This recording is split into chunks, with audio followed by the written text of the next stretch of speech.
Bonjour à tous, c'est Tristana. Aujourd'hui je vous retrouve pour une vidéo sur les vies antérieures. Donc moi il faut savoir que les vies antérieures, ça fait quelques temps que je les travaille déjà. J'ai pas vraiment cherché à travailler ça naturellement parce que je préfère travailler un peu d'autres choses, comme ma médiumnité, ma perception des énergies actuelles en fait, de ce qui est vraiment actuellement. Après, on va dire que par ce travail que j'ai fait, j'ai eu des informations en fait qui me sont venues sur mes vies antérieures naturellement à l'aide de ce travail en fait. Et je pense que depuis que je suis toute petite en fait, j'ai beaucoup d'informations de mes vies antérieures qui me reviennent et je suis naturellement connectée profondément à mes vies antérieures en fait. Donc je pense que je peux en parler un petit peu, même si voilà, je suis encore en train de chercher à ces sujets-là. C'est quelque chose qui est un peu flou pour moi parce que c'est quelque chose qui est très émotionnel. Je pense que j'ai un peu souffert en fait dans des vies antérieures. J'ai eu des phénomènes d'emprise en fait, peut-être des pactes, des trucs comme ça. Je sens des choses de cet ordre-là. Et c'est pas forcément évident pour moi en parler parce qu'il y a des choses assez lourdes en fait dans mes vies antérieures. Donc je vais commencer cette vidéo en vous donnant des conseils donc, et vous parlant un petit peu de mon expérience personnelle comme d'habitude. Donc déjà, ce qui est important de savoir et ce que j'ai appris un peu récemment, c'est que en fait notre âme elle connaît déjà toutes les réponses en fait. Vous connaissez les réponses sont en vous puisque vous l'avez déjà vécu.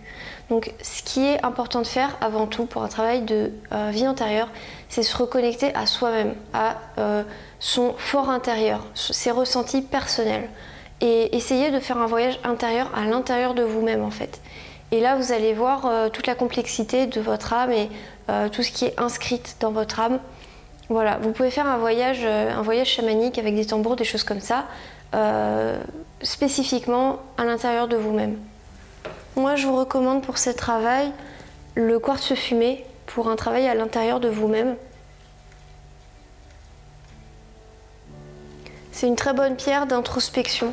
Vous pouvez entrer en canalisation avec vous-même en fait et poser des questions à votre cœur et essayer d'écouter la réponse de votre cœur, la réponse qui va venir le plus naturellement, le plus fluidement, le plus instinctivement et en général c'est la première réponse qui nous vient si on est bien en canalisation à notre cœur et si on essaie de voir avec le cœur. Ça, je le fais depuis peu grâce à une médium qui m'a appris à faire ça. Donc ça, ça marche très bien je trouve et c'est très puissant. Vous pouvez aussi demander à vos guides spirituels s'ils sont là pour un travail de cet ordre-là. Vous pouvez leur demander ça. Ils auront peut-être les réponses, ils seront peut-être même concernés par vos vies antérieures. Donc ils pourront peut-être vous amener des réponses. Après, je pense que ça c'est en second plan.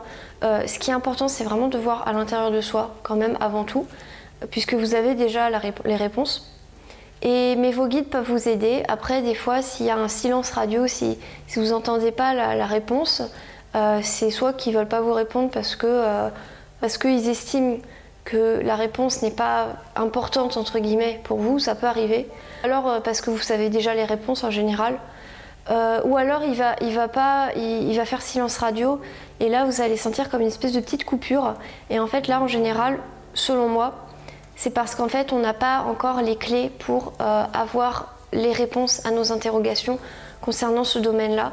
Et il faut attendre un petit peu ou alors on n'est pas prêt à recevoir les réponses. On peut des fois ne pas être prêt à recevoir les réponses. Par exemple, moi pendant très longtemps, j'ai été complètement outrée à l'idée qu'on puisse dire que les gens ils ont choisi d'être maltraités, ils ont choisi d'être traités de cette manière-là et qu'il fallait l'accepter, machin. Et je trouvais ça très cruel en fait.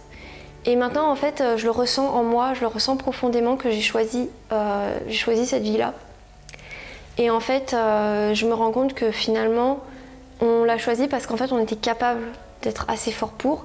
Et on l'a choisi, c'est pas par punition, mais c'est nous qui l'avons choisi parce qu'on en est capable. Et depuis que je ressens les choses avec cet angle-là, cette idée-là, je la comprends un peu mieux. C'est-à-dire que souvent, elle est mal exprimée et je pense que de toute manière, elle ne peut pas s'appliquer à tout le monde et chacun a son chemin et si vous ne croyez pas en ça, c'est totalement naturel et Je pense que c'est bien quand on le croit pour soi, mais il ne faut pas du tout chercher à l'imposer aux autres parce que sinon ça peut devenir extrêmement toxique. Je vous laisse imaginer le truc, par exemple une femme qui a été violée et qu'on lui dit bah c'est normal, tu as choisi de vivre ça, ça va pas, clairement ça va pas. Donc voilà, si ça résonne pour vous, c'est ok, mais si vous sentez que c'est quelque chose qui vous est arrivé parce que c'est pas quelque chose que vous avez choisi, mais c'est autre chose, bah, c'est aussi valable. C'est pour ça qu'il faut faire très attention, évidemment, avec toutes les notions de karma, etc. Et il ne faut pas y apposer des jugements de valeur, il faut vraiment que ça soit quelque chose qui résonne pour nous, mais pas l'imposer aux autres, en fait. Et ça, c'est vraiment très important, parce que je pense que de toute manière, on n'est pas tous faits dans le même moule et on n'a pas tous les mêmes chemins, et on n'a pas forcément tous choisi les mêmes choses, et on n'a pas forcément tous choisi de notre vie. C'est aussi une très bonne chose d'étudier ses rêves, notamment les rêves où vous sentez qu'il y a quelque chose de particulier, vous sentez qu'il y a des éléments, ou alors tout le rêve carrément, où c'est pas anodin, il y a quelque chose.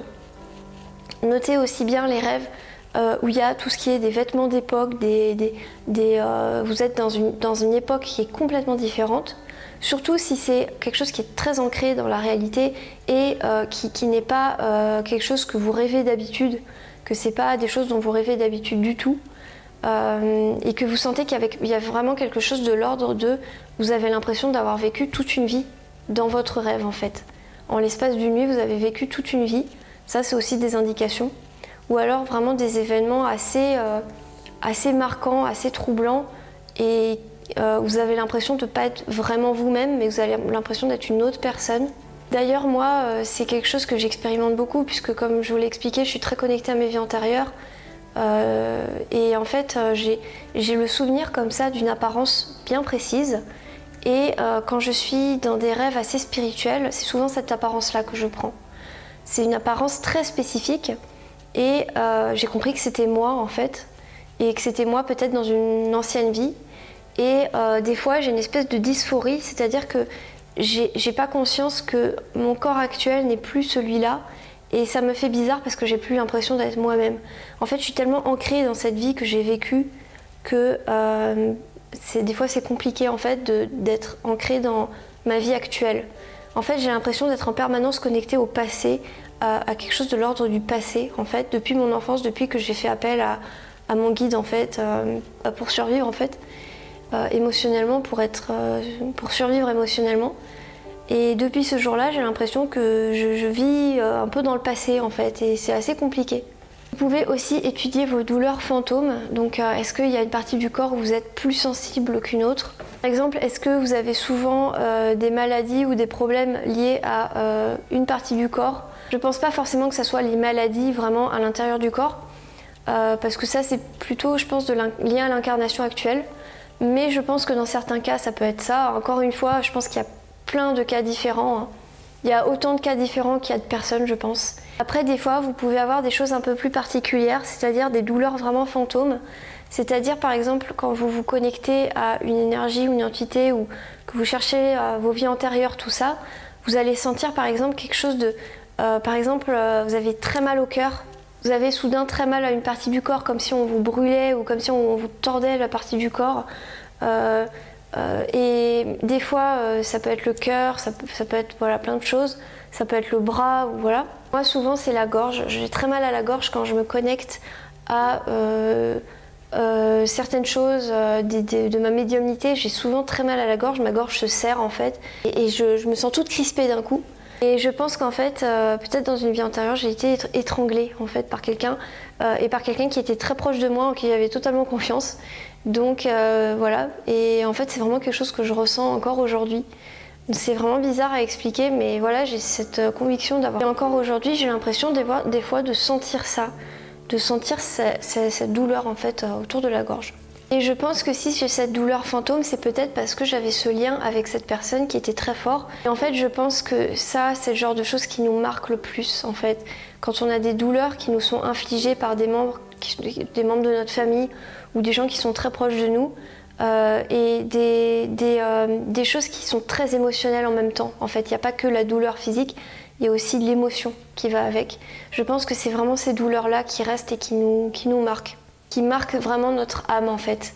Notez aussi les endroits du monde en fait avec lesquels vous sentez une affinité naturelle. Par exemple, si vous avez des facilités à parler une langue, ou alors que vous avez des connaissances qui vous viennent de nulle part, de certaines traditions orales, c'est vraiment très spécifique, très local, et que vous avez ces connaissances qui vous arrivent en fait naturellement, ou alors que vous sentez vraiment un lien profond avec un endroit. Moi par exemple, j'ai 3 pays comme ça où je sens vraiment un lien assez profond.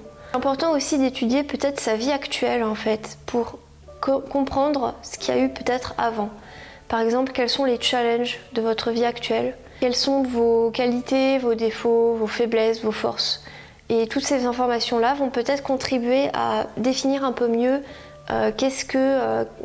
d'où vous venez en fait, et qu'est-ce que vous devez travailler. Par exemple, moi je pense que je dois travailler dans cette vie le fait d'être, de ne pas avoir de lien particulier avec ses parents biologiques, de ne pas se sentir lié à eux, et de ne pas avoir de lien vraiment avec les gens en fait, et d'avoir un côté un peu froid, un peu distant. C'est pas quelque chose que je pense que j'ai expérimenté jusque-là, c'était plutôt l'inverse avant. Et c'est assez nouveau pour moi et c'est assez déroutant.